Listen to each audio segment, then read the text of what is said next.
Alright, so we're going to start, like I said, with inverses. So, what do you guys remember about inverse functions from pre-calculus? Want to give me just anything you remember about them?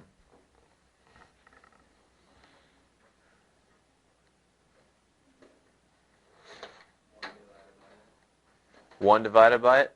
That's actually a reciprocal. But they're often confused, inverses and reciprocals. So, think about the graph of a function and its inverse. What should be going on there? Anybody remember that? How? Opposite.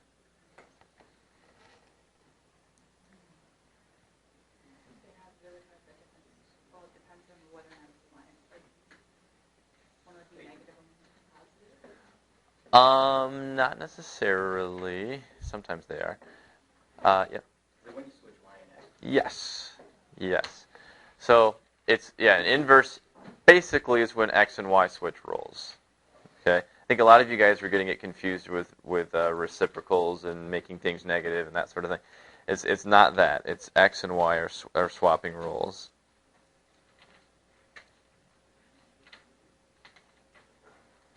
So we're going to look at this in two ways. One, algebraically, so just looking at an equation. And then number two, graphically. So what happens in the graph then if you switch those two things up? Okay? So let's start with the algebra.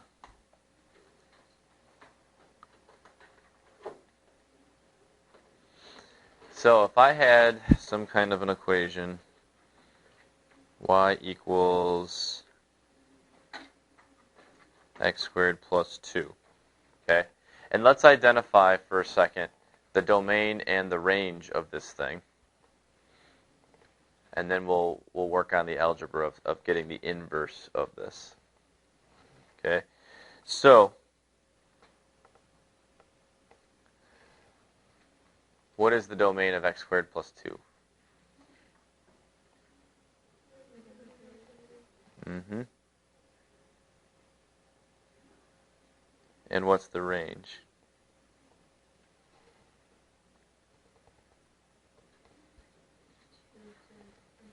2 to infinity. Good.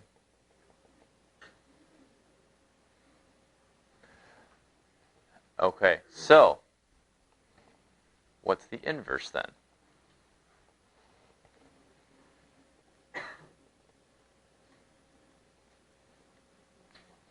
So if x and y are going to swap roles algebraically, what does that mean?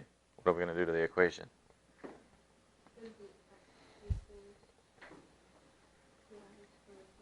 Good. Yep. X equals y squared plus 2. Okay.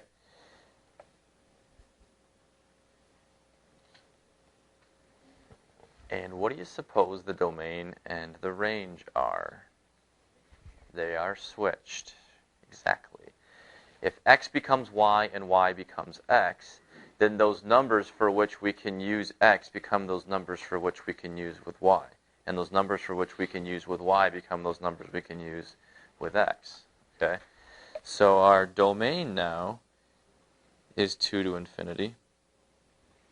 And the range is negative infinity to infinity. Okay? That's an important thing to remember with these two. That's a helpful fact. Okay. Now, one thing you're going to be asked to do with inverses is once you have the inverse relation, okay, we call it a relation because it's not necessarily a function yet. Okay? But one thing you might be asked to do is determine is the inverse a function or not, and if it is, write a formula for it. Okay? So how do we check to see if this thing is actually a function? What was the process? Yeah, you're trying to get y equals. And remember, a function has one output for every one input. So when we do that, when we solve it for y, that's what we're going to look for. It's the easiest way to check, is after it's solved for y, are we getting just one output for every one input? Okay? So we'll quickly go through the algebra of converting that then into a y equals equation. So x equals y squared plus 2. So this is us checking for a function. All right, so x minus 2 equals y squared, and then if I swap it around, I'm going to have plus or minus the square root of x minus 2. Because remember, negative or positive, if you square it, it becomes positive. So if you're using a square root to undo a square, you have to consider both the plus and the minus there. So it's plus or minus the square root of x minus 2. Is that a function? Am I getting one output for every one input? No. I'm getting 2, right? Every time I plug a number in for x, with the exception of the number 2, because then I get 0. But if I plug in like a 3, 4, 5, what have you, I get 2 answers every time. So this is not a function, okay? And we're going to take a look at the graph of this as well, and that'll be apparent on the graph when we do that part too, okay? But this is, yeah, not a function. And the big red flag for that is this plus or minus thing, okay? If you have a plus or minus, not a function. Okay, so that's doing the algebra part of it. So graphically, what do we have here? So if we think about our 12 basic functions and transformations, we can graph x squared plus 2 without too much difficulty.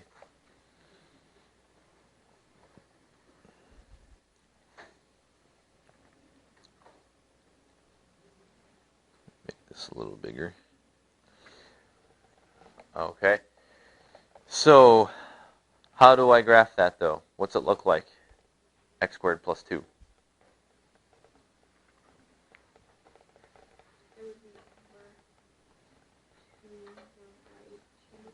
It's not to the right. It's not to the left. It's up. Okay, so remember, transformations, if it's a plus or minus on the outside, that's up and down. If it's inside, so if it was like x plus 2 in parentheses squared, that's going to be a movement like to the left too. And if it was a minus, it'd be to the right too.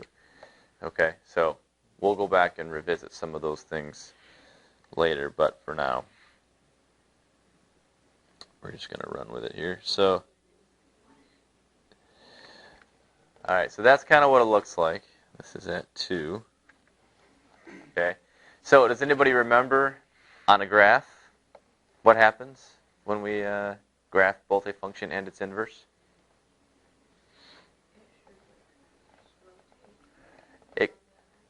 It kind of looks like a rotation. It's not actually a rotation though. Can anybody help her out? What's actually going on there?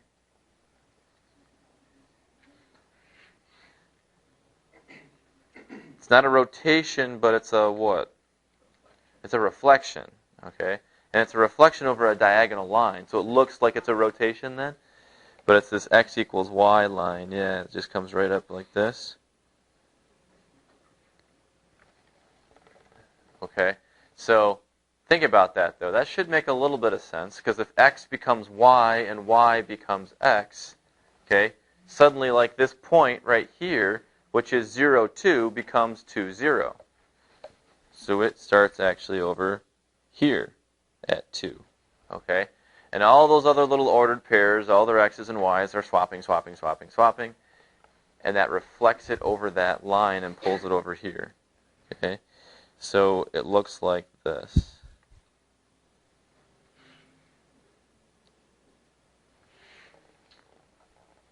Okay, maybe not drawn to scale the best there, but you get the idea, okay? So this curve up here, this is the y equals x squared plus 2, and this is the x equals y squared plus 2. Okay? And using algebra, we were able to verify that that inverse was not a function. Look at the graph of the inverse. How can we tell from the graph that it's not a function? Vertical line test, exactly. Vertical line test says if I can drop a vertical line through a relation and I can find a place where it hits more than once, then it's not a function because I've got more than one output for one input.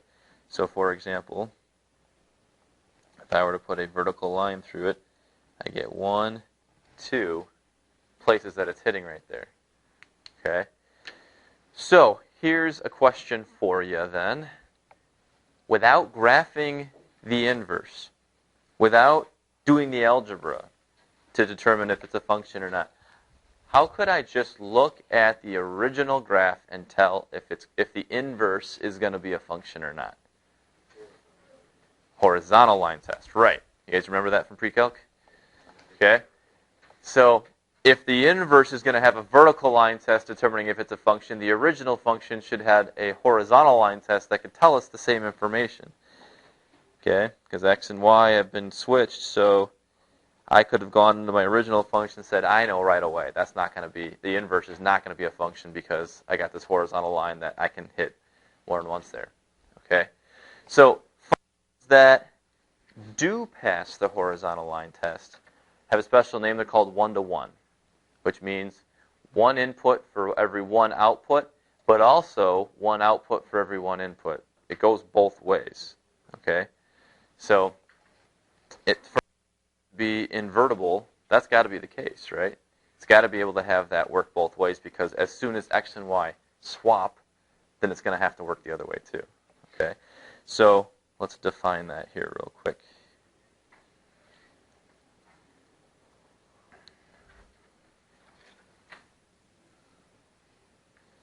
Okay, so the formal definition of this is f of x is one-to-one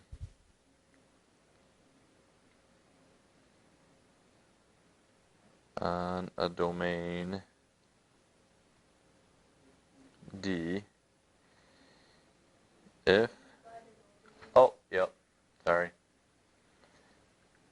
That's better. Okay, so f of x is one-to-one on a domain D if f of a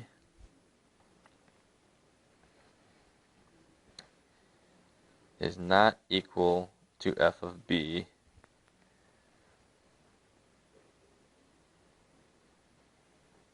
whenever a is not equal to b. All right, now that's kind of just a functional way of stating the same thing that we just talked about, though. Okay, so I can't have two places on the function having the same y value anywhere, is really what that's saying. If I pick two different x's, I can't get the same y, okay, passing the horizontal line test. So I'm just going to put in parentheses here because this is really what you're going to look to determine it. It passes the horizontal line test.